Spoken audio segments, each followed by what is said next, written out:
Good afternoon, everybody. Marty Richards with Richland Center Tourism here today.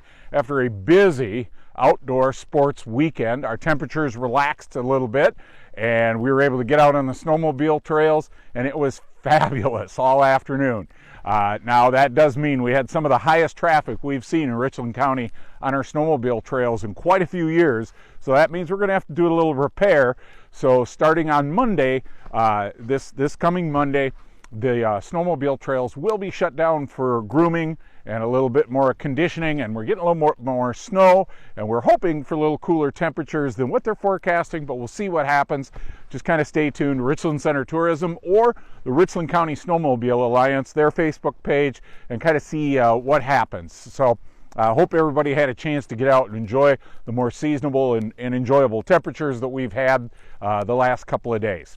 Now, tonight's business is a Sunday snowy, why do we call it that? And today's version is kind of a bigger, broader version for the bigger area. We have many people that come visit our area that are from outside of the Midwest. And as I talk with them, it's kind of interesting. They really don't know why this is called the Driftless Area. So a couple of definitions and some explanations of why do we call this the Driftless. So first things first, what is the Driftless, or what is, this area? Well, what happened was this area of the upper Midwest, so the greater area of the upper Midwest, was mostly covered by a glacier at some point in time in the past. And actually there were 4 separate glacial periods that came through over the upper Midwest, and all 4 of them took detours around an area that encompasses most of southwest Wisconsin, northeast Iowa, and southeast Minnesota. And what does that mean? Well, when you come to the area, you'll see it immediately, because many of the features still exist from many, centuries and eons and even periods ago. You'll see a lot of uncut rock faces, deep river valleys. Things are hilly, nicely rounded, and quite enjoyable to look at.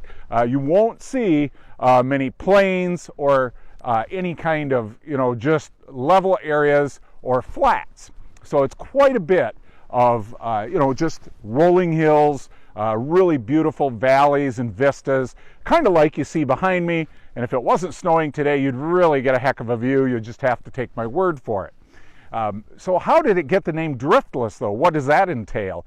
Well, the real meaning of the name drift is that as glaciers came through, and this still happens today, when you go further into the north of the earth, you'll see glaciers, and when glaciers break off, you'll see that there are items kind of coming with that snow and ice.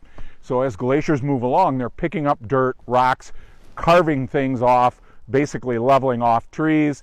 And what happened was, we know, scientists, geologists know from studying the area, that this area was never carved out like that, and it didn't have the remaining glacier that came along and brought trees, rocks, dirt from other areas and deposited here. So when you start to look at the rock formations, things like that, these rock formations have been here for many years, and they are undisturbed by those 4 different glacial periods.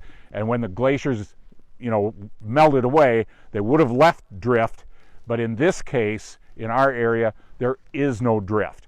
Hence the name, the Driftless Area.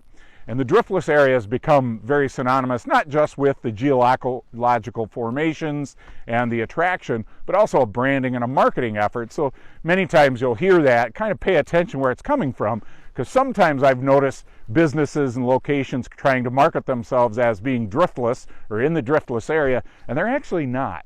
So it's pretty easy to define. If you go online and just look up any maps, you'll kind of see where that area entails. But pretty routinely, it's easy to define that it's a corner of Minnesota, Iowa, and Wisconsin. And here in Richland County, we are right in the thick of it. So when you come visit, you'll notice we have some beautiful rock outcroppings and faces along our river. So if you go kayaking down the Pine or canoeing down the Wisconsin, or if you're fishing on Willow Creek or Mill Creek, you'll see that quite routinely.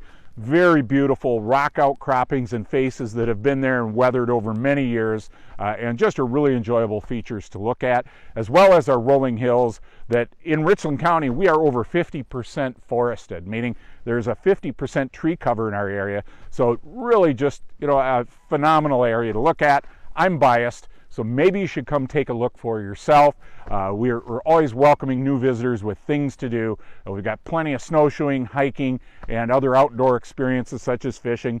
Trout catch and release season is open now. You also could go ice fishing up in Cazenove on Lee Lake. Really a great, well-stocked lake for that as well. So that is why we call it the Driftless Area, and I hope you enjoyed the video. We do appreciate when you share these with others. It helps to show off the beauty of our area.